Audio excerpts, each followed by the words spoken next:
Grab a deck, give it one good shuffle, and I promise you're now holding an arrangement of 52 cards that has never existed, not once, not in all of history, not since people started making cards. That sounds like the kind of thing someone says to sound deep, and honestly, the first time I heard it, I rolled my eyes. It felt like a magic trick claim, the sort of thing that falls apart the second you poke it. So I poked it, and it does not fall apart. It gets worse. The number involved here is so far past anything your brain has a shelf for that we're going to have to build the shelf together. But here's the promise up front. By the end, you'll not only believe this, you'll feel a little dizzy about it, and you'll want to shuffle a deck just to hold something unique in your hands. Keep your eye on that deck. It's the main character of this whole thing. Okay, let's not start with 52. That's cruel. Let's start tiny.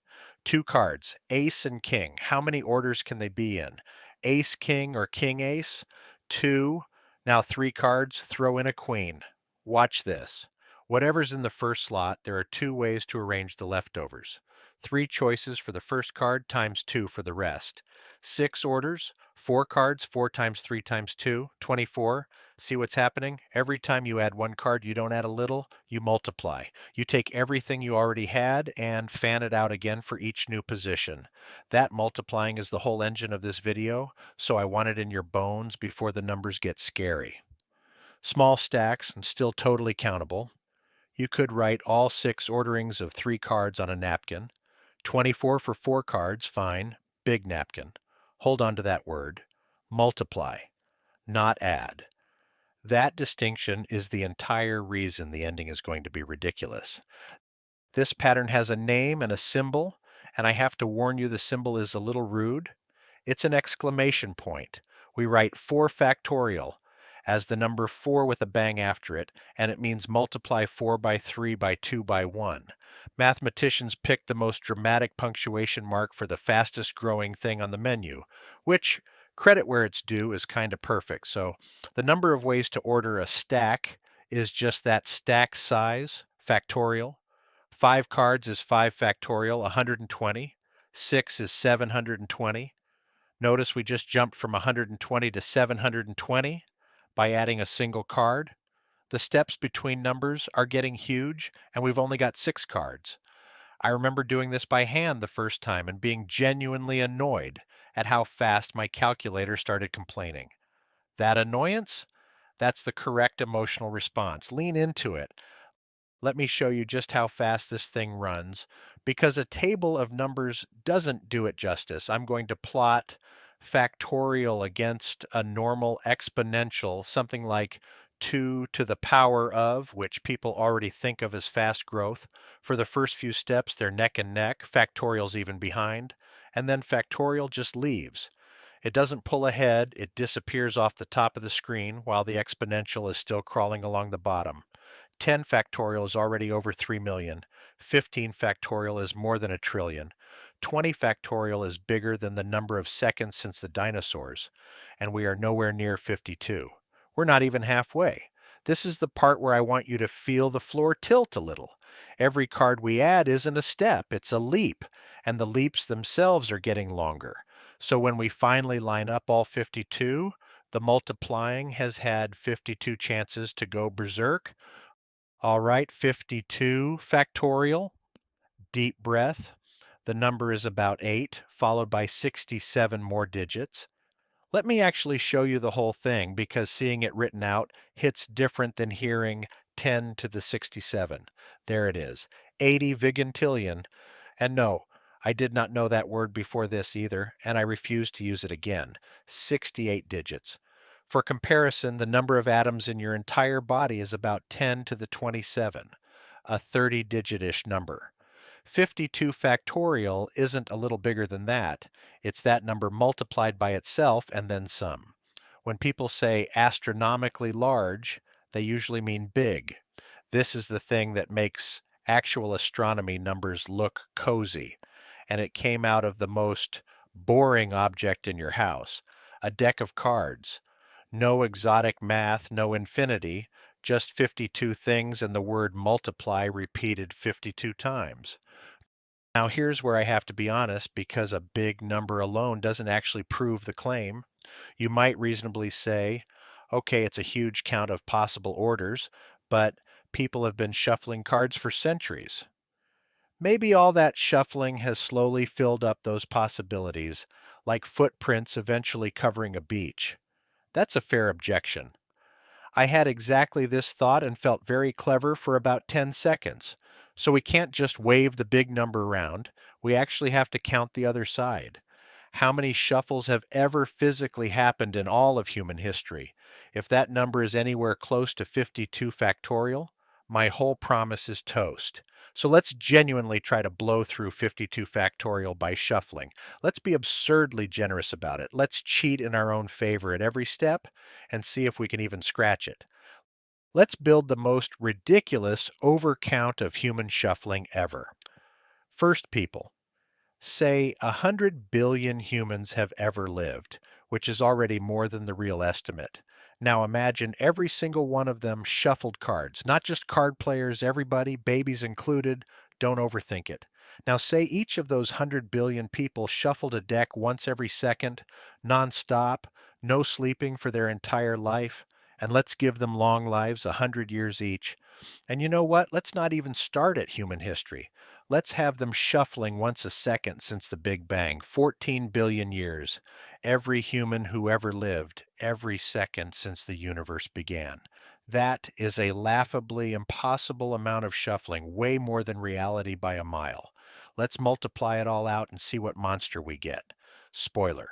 I was so sure this would at least get close. Watch the columns. Multiply the whole absurd thing together. Every human ever shuffling every second since the Big Bang.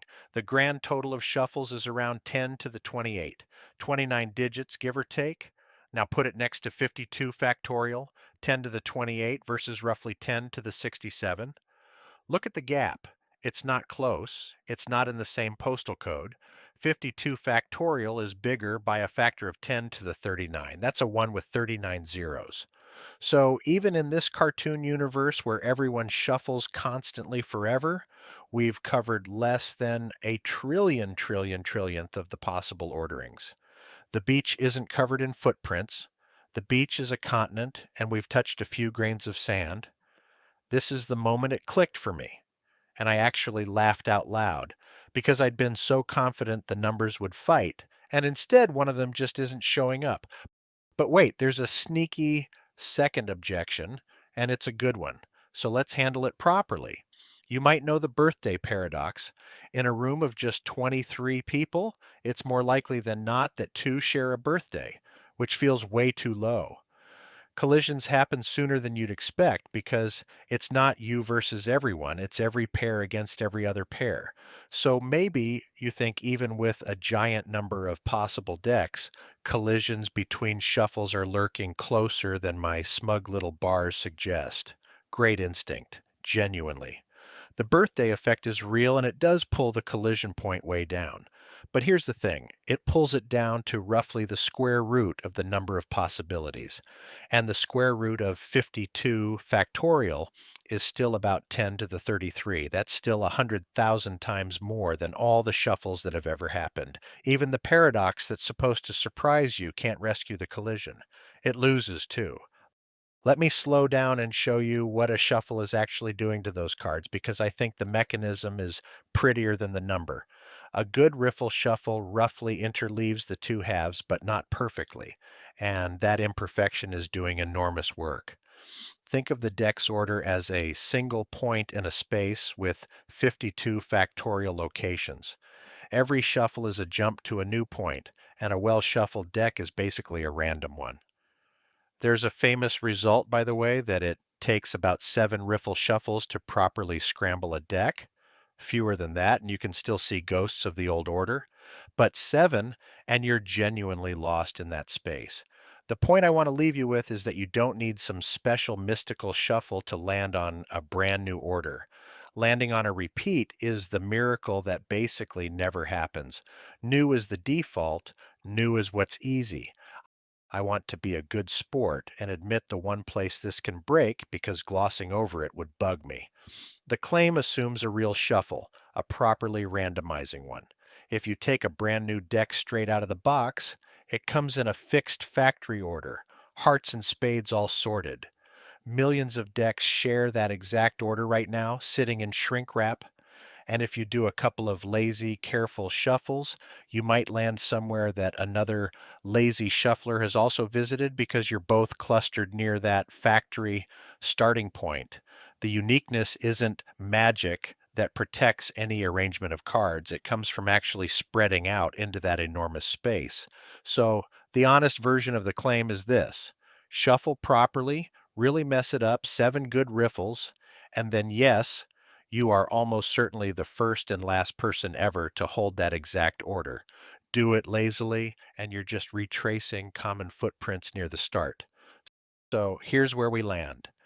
Every properly shuffled deck is, with overwhelming odds, a configuration of matter that the universe has literally never seen before and will never see again. You made it in 1 second with your hands out of the most ordinary object imaginable. No lab, no particle accelerator, just a bad riffle on your kitchen table. And here's the thing that still bugs me in a good way: this isn't special to cards. 52 factorial is just what 52 distinct things do when you arrange them: your bookshelf, a playlist, the order you run your errands. The world is quietly full of these one-time only arrangements, and we walk right past almost all of them without noticing. Cards just happen to fan out in your hands so you can actually see it happen. Next time you shuffle, hold that spread for a second. You're looking at something genuinely new. And then, ruin it immediately by shuffling again.